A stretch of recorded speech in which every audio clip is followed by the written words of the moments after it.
তেজপুৰ উদীয়মান যুৱ সমাজৰ উদ্যোগত সপ্তাহজোৰা ভাওনা সমাৰোহৰ প্ৰস্তুতি।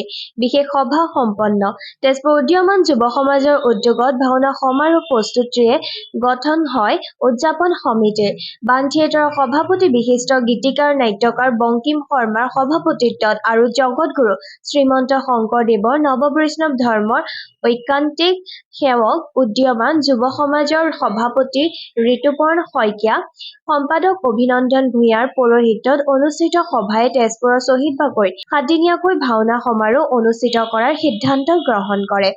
শ্ৰী শ্ৰী শংকৰদেৱ মন্দিৰ অনুষ্ঠান প্ৰেক্ষাগৃহত সাংস্কৃতিক নগৰীৰ শতাধিক সচেতন নাট্যপ্ৰেমী, ভাওনা শিল্পী, সাংস্কৃতিক সংগঠক, সাহিত্য সংস্কৃতিৰ কলা কুশলী অন্তৰংগ বাৰ্তালাপৰ অন্তত যশস্বী বঙ্কিম শৰ্মাদেৱক সভাপতি মনোনীত কৰি গঠন কৰি দিয়া হয় তেজপুৰ ভাওনা সমাৰোহৰ বৰ্ধিত উদযাপন সমিতিখন।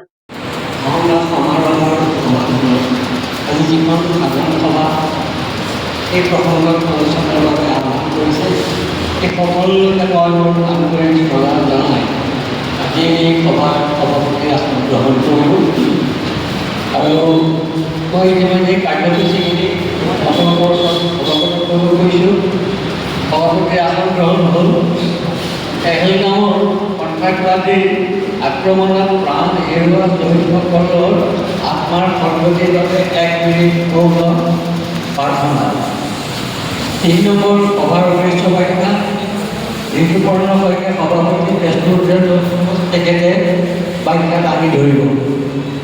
তাৰপিছত আছে 4 নম্বৰ তেজপুৰ ভাওনা সমাৰোহ অনুষ্ঠিত কৰাৰ সম্পৰ্কত আলোচনা, প্ৰস্তাৱ গ্ৰহণ, উদযাপন সমিতি গঠন, স্থান আৰু তাৰিখ সম্পৰ্কে আলোচনা আৰু সিদ্ধান্ত গ্ৰহণ, অন্যান্য সভাপতিৰ মন্তব্য আৰু সামাজিক এই ভাওনাৰ মাজেৰে গুৰুজনাৰ সেই পৰম্পৰা পুনৰ আকৌ উজ্জীৱিত কৰি তোলাৰ মানেৰে গুৰুজনাৰ ধৰ্ম আৰু সংস্কৃতিক শোণিতপুৰ জিলাৰ পৰা অসমৰ পৰা বিশ্ব দৰবাৰলৈ যোৱাৰ যি এক ব্যৱস্থা তেওঁলোকে ইয়াত আগবঢ়িছিল।